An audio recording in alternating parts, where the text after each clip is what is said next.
Cooper Cronk is racing the clock to be fit for the NRL Grand Final after injuring his shoulder in the Sydney Roosters' 12-4 NRL preliminary final win over South Sydney. Cronk injured his left shoulder as he took a field goal attempt on the stroke of halftime on Saturday night and was little more than a passenger during the second half. In front of a record crowd of 44,380 in the final game at Allianz Stadium before it's redeveloped, the minor premiers won through to their second grand final in 6 years.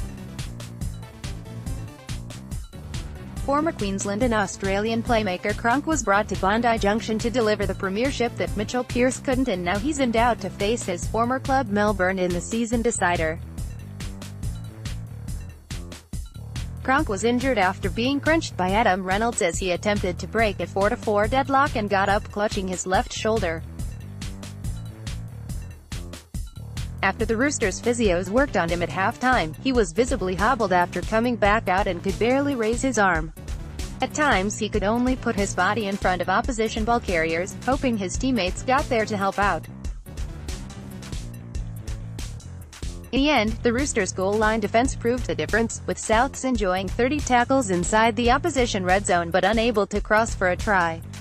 The Roosters went ahead 8-4 when Joseph Manu, despite the attention of Greg Inglis and Alex Johnston, popped a beautiful pass in traffic to send Blake Ferguson over.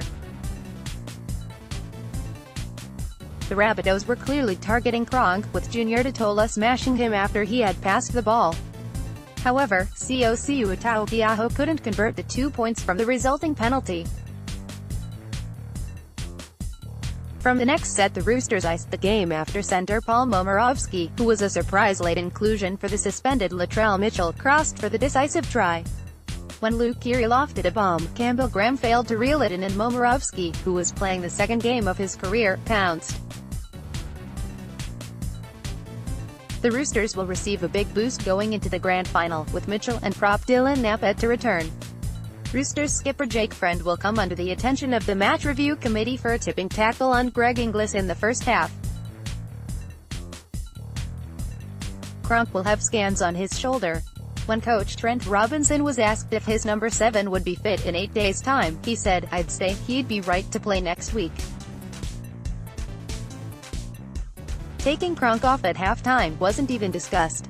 To be honest, I didn't even ask how he was. Cooper knows how he is.